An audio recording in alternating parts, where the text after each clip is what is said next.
E logo a semente não pode se enraizar e gerar frutos. Ó Deus, o Senhor conhece cada um na multidão que te segue.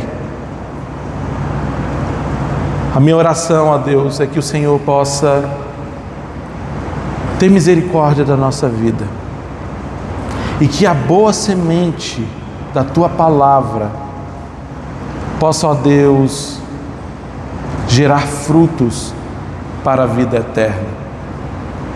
Ó Senhor, essa vida aqui ela é tão passageira. Não nos deixe viver um dia sequer fora do Teu propósito e chamamento. Gere no nosso meio transformação de vida, Senhor. Arrependimento, fé, e que sejamos edificados na Tua palavra. É o que nós oramos e pedimos no nome santo de Jesus. Eu quero começar esse sermão voltando um pouquinho para o capítulo 15 de Atos.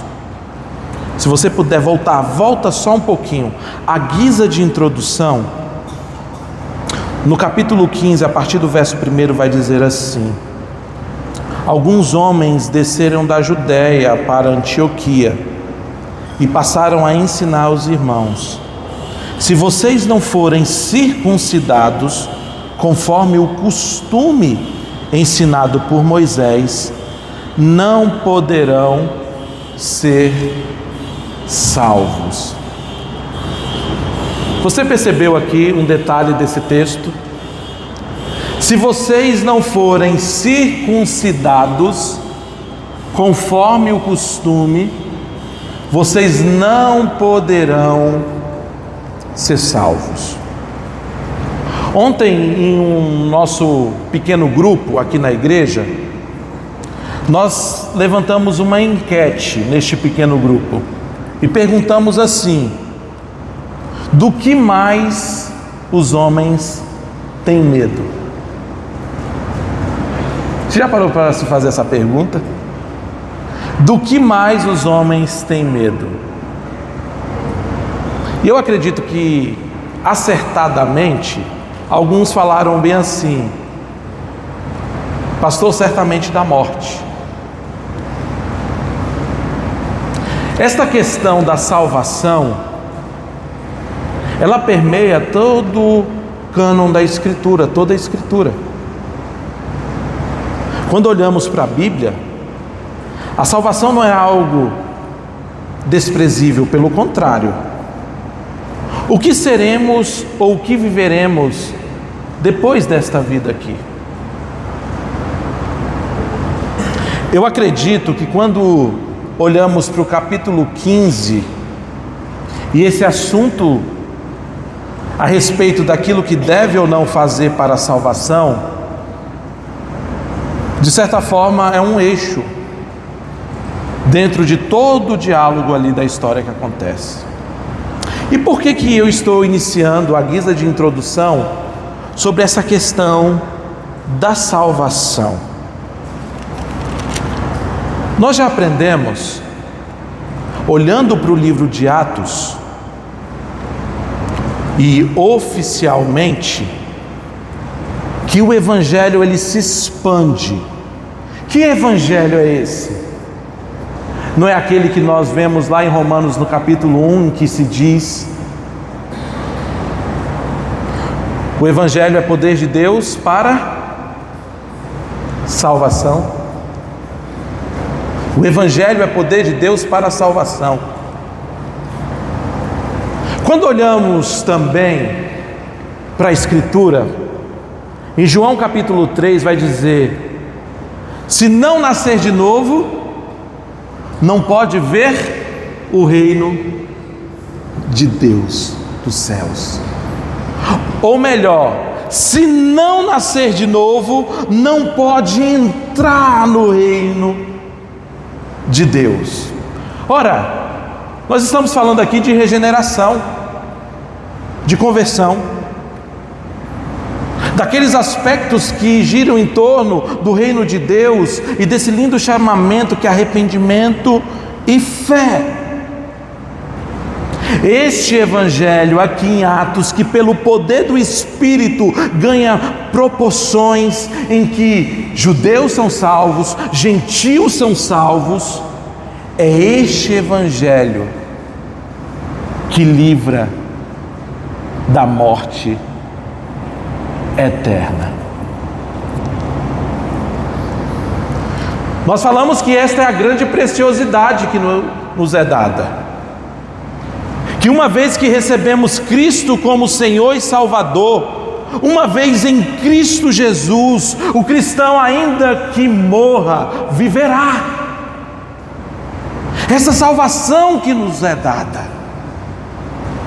a grande preciosidade em que Jesus chama o seu povo para fazer parte da grande família de Deus.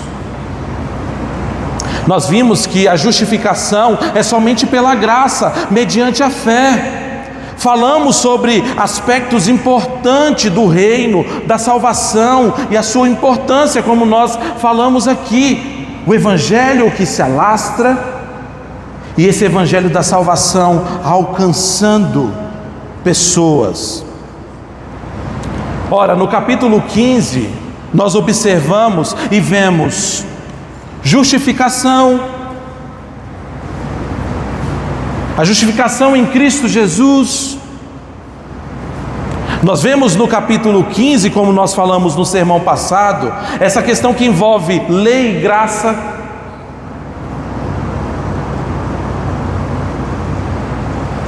Ora, João Calvino ele vai afirmar o seguinte: aqui é firmada a doutrina principal da salvação, que os homens nada trazem senão miséria e recebe tudo gratuitamente de Deus.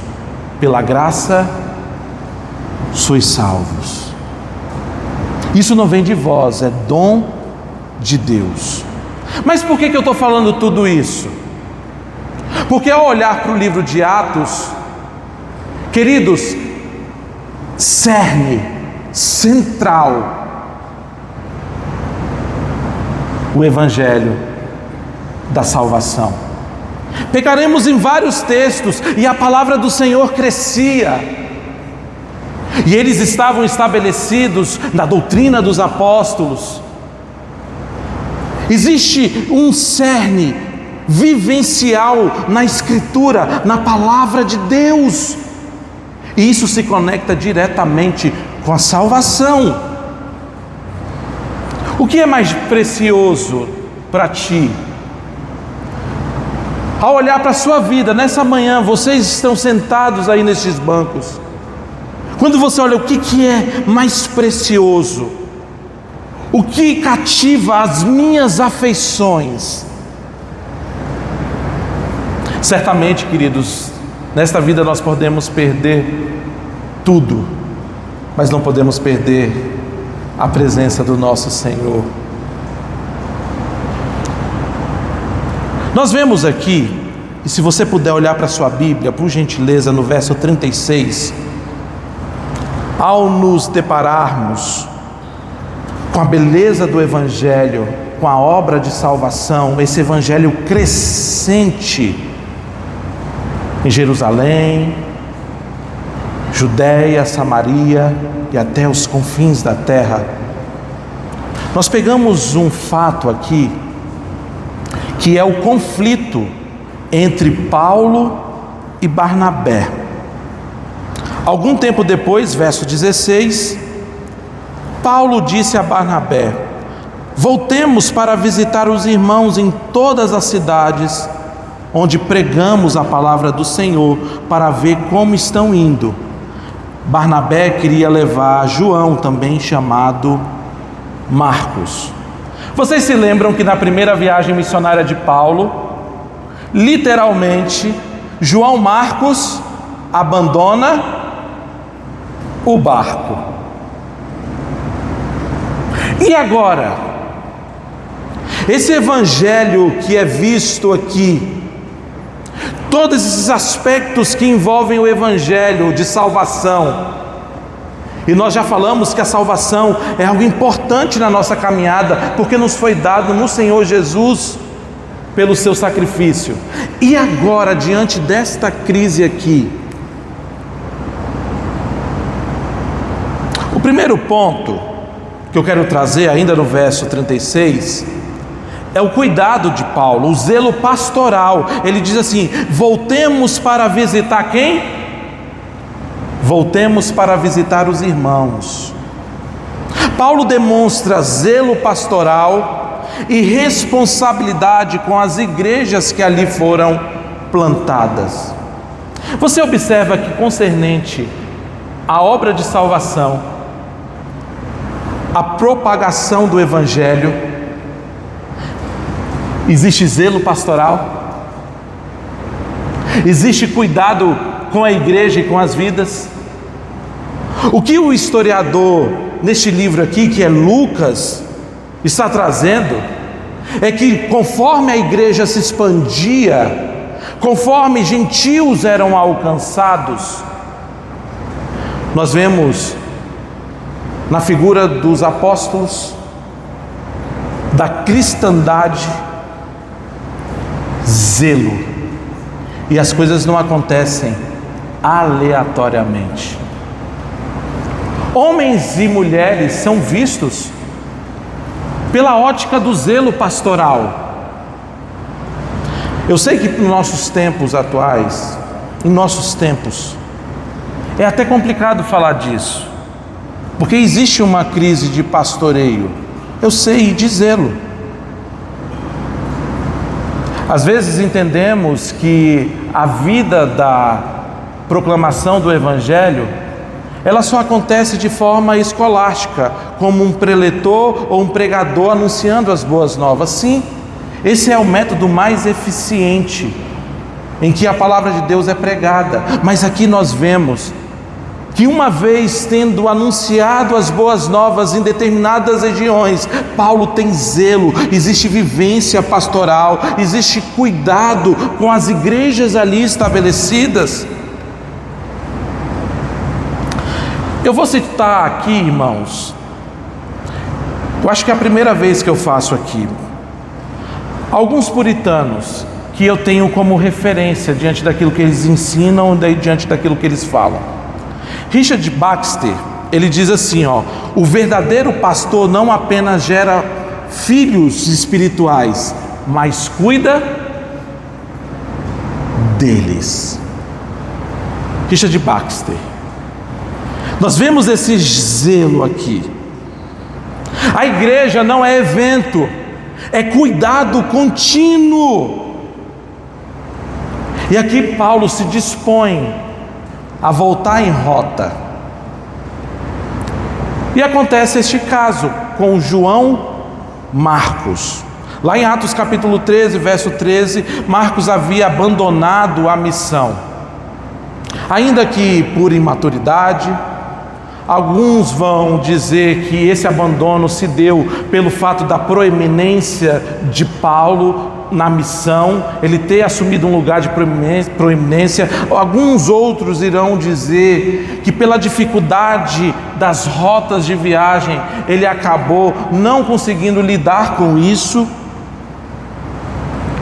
A grande questão é que Paulo, nessa crise, e lembrando o contexto maior do aumento do evangelho, da missão, Paulo considera isso grave. Paulo, ele olha para essa situação e de fato é uma coisa que mexe com ele. Olha aqui para mim, na sua vida, na sua caminhada de fé, rumo à cidade celestial, você olha para o Evangelho e você sabe que o Evangelho são as boas novas de salvação. Você sabe que este Evangelho em Cristo Jesus, essas boas novas, pela a vida e a obra de Cristo Jesus, te remiu, te deu vida eterna. Você sabe que se você passar dessa, você de fato estará com Cristo. Mas e quando a crise se instala? Os seus olhos estão em quem ou em quê? A missão para? Esse evangelho de salvação, esta obra de Deus, como que você enxerga isso? Agora pronto, Senhor, está tudo acabado. Olha o que aconteceu na missão, olha o que aconteceu nas questões que estão em volta da minha espiritualidade e em questão que envolve o Evangelho, o seu reino e a sua obra. Eu estou paralisado, eu estou contrito, eu estou ferido, eu estou cabisbaixo, eu quero parar, a crise está aqui, eu não consigo lidar com isso. Ora, queridos, aqui nós pegamos faces da fraqueza humana. A despeito da interpretação em que João Marcos deixou ou abandonou o barco, por discordância da proeminência de Paulo ou do caminho ali traçado, as dificuldades, independente disso, aqui Paulo vê e considera essa situação grave. Ora, Paulo não rejeita a pessoa, mas julga a fraqueza ainda não curada para o trabalho. Tem um livro que eu gosto muito, que é a Introdução Bíblico-Teológica do Novo Testamento, em que vai dizer, uns daqueles que escreve, ele vai dizer basicamente assim, que toda essa questão que envolveu Paulo, Barnabé e João Marcos, ao que parece, Paulo estava com a razão. Ao que parece, pela própria estrutura do texto, parece que ali o próprio Lucas, ele reforça o comportamento de Paulo diante de toda a questão envolvida. Pois bem, aqui nós vemos uma questão que entra de maneira significativa, que é o discernimento espiritual. Nem todo convertido está pronto para todo o ministério. Existe chamamento, existe chamado, só que é diferente de maturidade automática. É diferente. Somos salvos, chamados, mas se puderem olhar para a própria vida, como é que é a minha maturidade na fé? Eu já falei isso. Uma vez me perguntaram o seguinte: você se considera uma criança espiritual ou uma adolescente espiritual? E essa pergunta mexeu comigo. John Owen, que é outro puritano que hoje eu falei que iria citar, ele disse o seguinte: graça verdadeira pode coexistir com fraqueza. Eu sei que nós estamos aqui, irmãos, em níveis diferentes. Existem uns mais maduros, outros nem tanto, vivendo o ciclo da vida. O problema é quando a gente quer requerer do outro aquilo que nós somos e o tempo que nós estamos. No verso 39 vai dizer que houve entre eles tal desavença. A palavra aqui, irmãos, no grego, ele vai trazer que trouxe uma forte irritação, desacordo intenso. E dentro desse contexto aqui também, o reformador João Calvino vai dizer, e não vai negar, entre aspas, que houve excesso de ambos os lados. Ora, diante de toda essa obra que envolve o Evangelho da salvação, o alastramento e o crescimento da palavra de Deus, palavra essa que salva em Cristo Jesus o pecador, nós estamos vendo aqui um rastro de fraqueza, nós estamos vendo um rastro até mesmo de atrito, e nós estamos vendo um rastro do pecado remanescente. De repente você olha para a igreja como nós estamos reunidos aqui e você vai dizer assim: meu Deus, é tanto problema. Tenho que lidar com pessoas maduras ou não maduras, tenho que lidar com conflitos. A igreja parece que acontece tantas coisas e meu coração sangra só de ver. Ora, não se espante. Você está vendo aqui em Atos dos Apóstolos? A gente está falando de Paulo, aquele que escrevera boa parte das epístolas. Nós estamos falando de João Marcos. Você já leu o Evangelho de Marcos?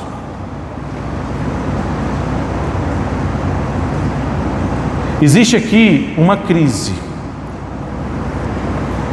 E nós vemos essa questão do pecado remanescente. Crentes, ainda que maduros, ainda lutam com a carne. Santificação é diferente de perfeição nesta vida. Então, por isso, deixa eu te dizer uma coisa. De repente você se cobra tanto, você bate no próprio peito e diz assim: poxa vida, já era para eu estar vivendo coisas. E por certo, o apóstolo Paulo em determinado momento vai dizer: olha, já era para vocês estarem com alimento sólido, mas vocês ainda estão nu.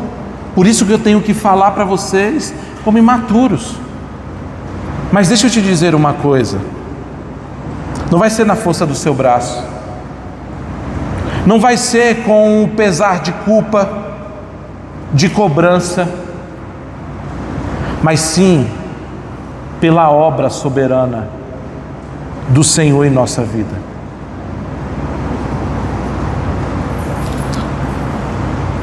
Thomas Watson, o melhor dos santos, tem ainda uma parte não santificada. Do verso 40 ao 41, irá trazer que Paulo segue com Silas e Barnabé com Marcos. A divergência foi tão grande que Paulo vai seguir agora com Silas e Barnabé com João Marcos. De maneira linda e significativa, nós temos uma multiplicação aqui, embora a crise missionária.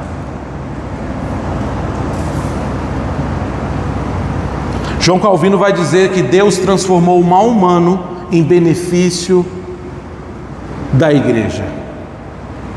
Aqui nós vemos parte da providência, aquela providência que aponta que todas as coisas cooperam para o bem daqueles que amam a Deus, ainda que não estamos livres do pecado que nos arrodeia, das nossas fraquezas.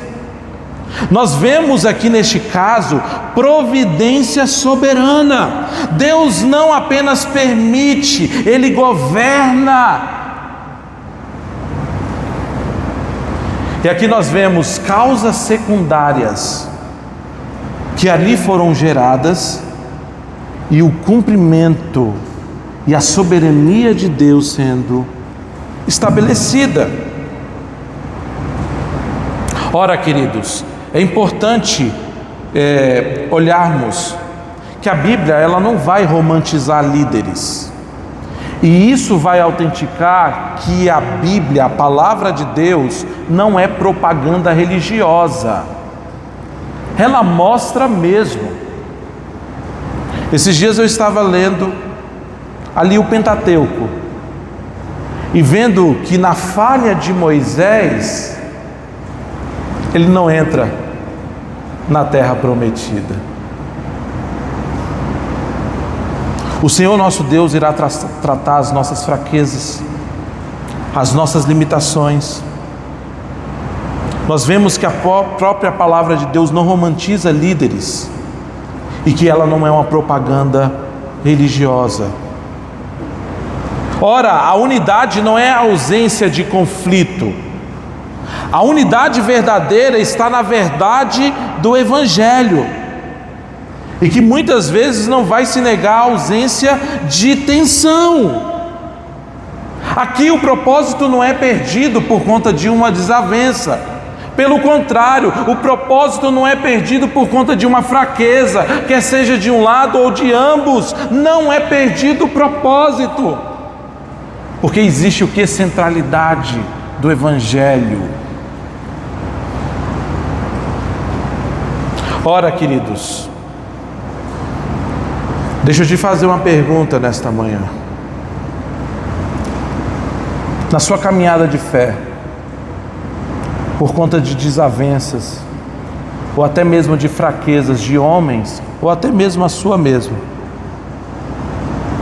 você ainda continua caminhando na fé? Ou isso te parou? A tal ponto do teu coração ser tomado de murmuração, de tristeza. De repente você olha para si. Você acredita no Deus soberano? Você acredita no Deus que te trouxe, pela graça dele, aqui nesta manhã, nesta igreja local?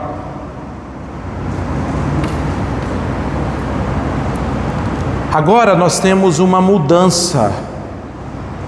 Partindo do capítulo 16, nós percebemos que todo esse conflito não é capaz de parar o propósito e o avanço do Evangelho. Paulo não para, Barnabé não para, eles avançam. E o verso 16 vai dizer que eles chegaram, Paulo no caso, ele chegou a Derbe e depois a Listra, onde vivia um discípulo chamado Timóteo. Sua mãe era uma judia convertida e seu pai era grego. Os irmãos de Listra e Icônio davam bom testemunho dele. Paulo, querendo levá-lo na viagem, circuncidou por causa dos judeus. Parece que não para de ter problema aqui, né? Para aqueles que estão mais atentos ao sermão, vocês lembram que semana passada, no capítulo 15, nós falamos o quê? Que é decisão dos apóstolos, dos presbíteros, que não iriam o quê? Forçar ou obrigar os judeus, os gentios, a serem circuncidados. No capítulo 15, por que Paulo agora está circuncidando Timóteo aqui? Biel fez bem assim. Por que será? O que aconteceu? Parece que questões não param de acontecer. De repente você chegou na cristandade, você chegou na sua vivência de fé como igreja e você olha, meu Deus do céu, é tanto tititi, é tanta coisa. Não é fácil não, queridos, na caminhada de fé. Mas o nosso Senhor dará a graça necessária para que possamos viver esse Evangelho e essa salvação. A identidade de Timóteo aqui: filho de mãe judia crente e de pai grego. Detalhe, ele já era um discípulo convertido. Aqui precisa se apontar algo totalmente necessário. Ele não é salvo pela circuncisão. Nós já falamos que no capítulo 15, a decisão ali tomada e o apontamento é que ninguém é justificado pelas obras da lei. Timóteo já pertence ao povo da aliança pela fé. E no verso 3, Paulo circuncida. Nós temos aqui, irmãos, teologicamente falando, uma riqueza, porque tem uma tensão aparente também. Você olha para o caso de João Marcos, que abandonou, aquele caso deles se dividirem, é uma tensão ali instalada. Agora nós temos uma tensão. Em Atos 15, circuncisão não salva. Em Atos 16, Paulo circuncida Timóteo. Ora, João Calvino ele vai dizer o seguinte: Paulo não impõe a circuncisão como necessária à salvação, mas usa como meio para não ofender os judeus. Olha o cuidado de Paulo, olha a perspectiva. E é necessário fazer uma distinção essencial. A circuncisão não é como meio de salvação, isso é rejeitado. Aqui é entrada uma questão de estratégia missionária. E a obra não para. O chamamento do apóstolo não para. Ele avança.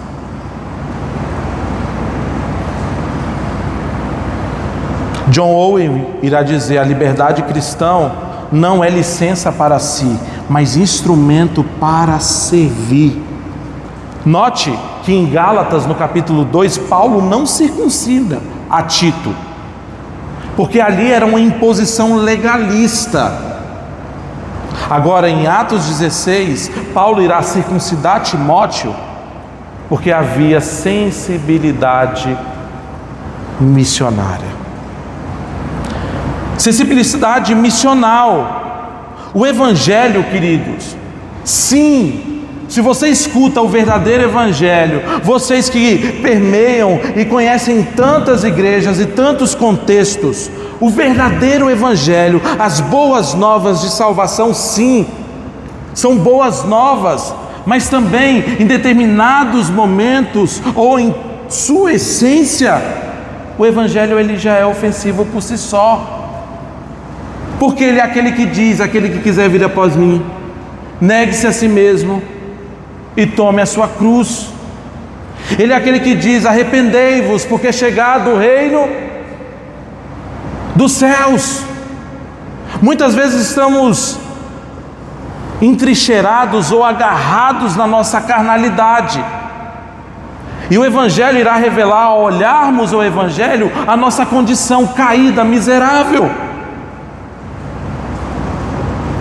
Agora pensa, Paulo, sabendo da mensagem que já confrontaria os judeus, ele ainda vai adicionar ofensas desnecessárias? Ou, em outras palavras, ele irá entrar em bola dividida? É aqui, irmãos, que entra a maturidade. Eu não estou falando de equilíbrio, negociar o Evangelho. Você não negocia a Escritura. Nós estamos lidando com algo sério, que é salvação, a obra e a vida do nosso Senhor Jesus.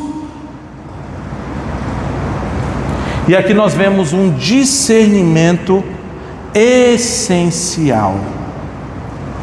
Por gentileza, olhe para a sua Bíblia também, no verso do capítulo 16, 4 e 5. Nas cidades por onde passavam, transmitiam as decisões tomadas pelos apóstolos e presbíteros em Jerusalém, para que fossem obedecidas. Assim as igrejas eram fortalecidas na fé e cresciam em número a cada dia. O Evangelho não foi negociado. Houve discernimento. Ali, quando houve aquela crise, soberanamente, nós vemos uma perspectiva missionária, aonde Paulo segue o propósito e Barnabé também, mas a palavra de Deus continua crescendo e vidas são alcançadas. E cresciam em número a cada dia. Nós vemos aqui que mesmo em face de todos esses problemas que surgem, existe um crescimento na igreja. Entrega das decisões apostólicas. As igrejas recebem os decretos do concílio ali, de decisões por parte dos apóstolos e dos presbíteros. Nós vemos que a vivência da igreja está subordinada à palavra de Deus. E com isso, não é métodos, não é jeitinho humano, mas a centralidade das Escrituras em seu devido lugar. A soberania de Deus conduzindo todas as questões envolvidas. Como é que você tem lidado na sua caminhada? Ou como estamos lidando em nossa caminhada? Conseguimos ver os aspectos da soberania de Deus? Deus, este Deus que é conhecido como Deus do impossível, ou aquele que é dito agindo Deus, quem impedirá? Ou já desanimamos? Estamos desanimados, apáticos, adormecidos, como se o reino e as coisas do Senhor estivessem na mão de homens. Aqui, queridos, nós vemos resultado, fortalecimento na fé e crescimento numérico. Alguns irmãos têm uma certa dificuldade, têm uma numerofobia, vamos assim dizer. Ora, aonde esse evangelho de salvação chega, ele transforma vidas e realidade.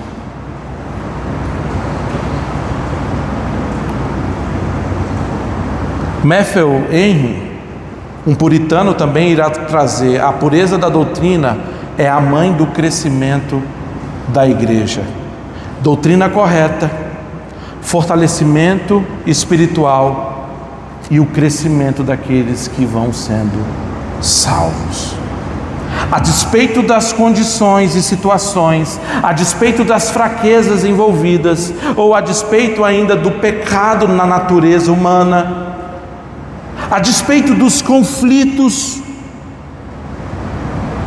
existe crescimento, existe vida de Deus. Essa igreja ela está apegada e arraigada na palavra de Deus, na Escritura, e nada passa fora dela. Existe sensibilidade pastoral, cuidado pastoral, não há negociação. Paulo, por um determinado momento, ele teve de rever e se enquadrar em uma forma, e não é uma forma que vai contra a palavra de Deus.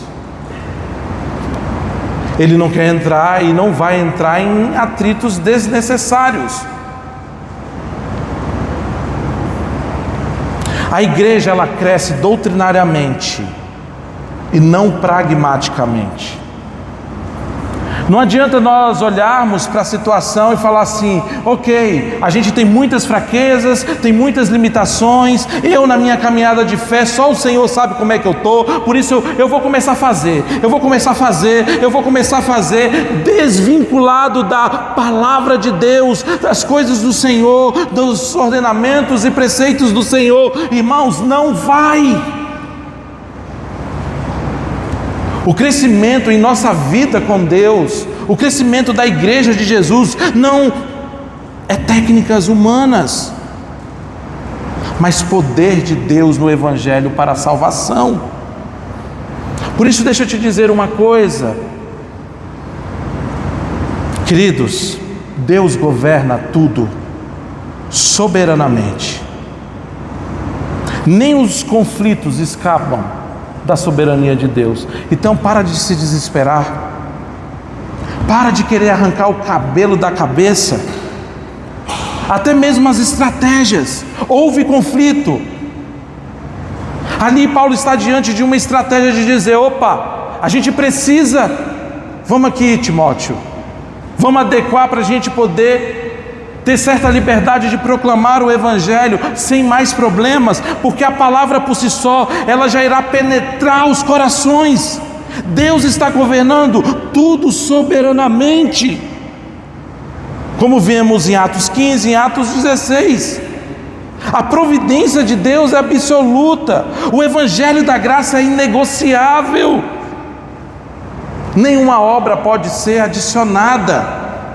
Mas nós vemos aqui o cuidado pastoral, a sabedoria, o discernimento. Irmãos, nós não podemos querer descer ou engolir de maneira abrupta as coisas. Não é assim. Olhe para as Escrituras, olhe para aquilo que Deus ensina, olhe para aquilo que Deus está fazendo. A gente não pode simplesmente, irmãos, não ter essa sensibilidade ou agir sem discernimento. A palavra de Deus tem o seu lugar e nada pode movê-la, nada. A graça do Senhor é inegociável. A igreja ainda sendo imperfeita, nós somos guiados por Deus. A missão, ela exige firmeza doutrinária, mas também sensibilidade prática. O que aprendemos com Paulo nessas duas situações? Nada e ninguém pode frear o crescimento da palavra do Senhor e dos propósitos do Senhor. Por isso, se eu posso te dizer algo, volte-se para a palavra nesse dia. Volte-se para o Senhor nesse dia. Confie totalmente no Senhor e na sua palavra. Não pense que a história está solta ao léu, mas o Senhor é aquele que sustenta o seu povo, dando a graça necessária e governando soberanamente todas as coisas. Neste momento eu quero te pedir que você curve a sua cabeça. Eu quero te dar pelo menos 1 minuto para você olhar para você nessa manhã, num exame de consciência. O que tem parado a sua caminhada de fé? Ou o que você tem se apegado que está totalmente fora daquilo que Deus tem revelado na sua palavra?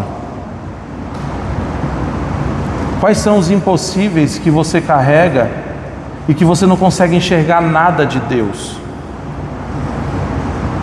Quando você olha para suas fraquezas, deixa eu te dizer, apoie-se na graça. Quando você olha para as suas limitações, lembre-se, o Senhor é aquele que dá o sustento e a direção necessária. O Senhor é aquele que dá sabedoria. O Senhor é aquele que dá discernimento. E nada e ninguém pode parar os propósitos do Senhor, uma vez que estamos em Cristo Jesus e verdadeiramente na sua palavra. Se for necessário, peça perdão ao Senhor e diga ao Senhor: Pai, eu tenho duvidado de Ti. Eu olho para as coisas do Senhor e para a sua obra, e eu olho com um olhar carnal. Mas o Senhor é aquele que reina soberanamente. O Senhor conduz até mesmo os meios ordinários em sua providência. Nada escapa do teu controle. Por isso eu me volto para Ti. Eu coloco toda a minha fé em Ti nesta manhã, pois o Senhor pode nos levantar e nos dar o sustento necessário.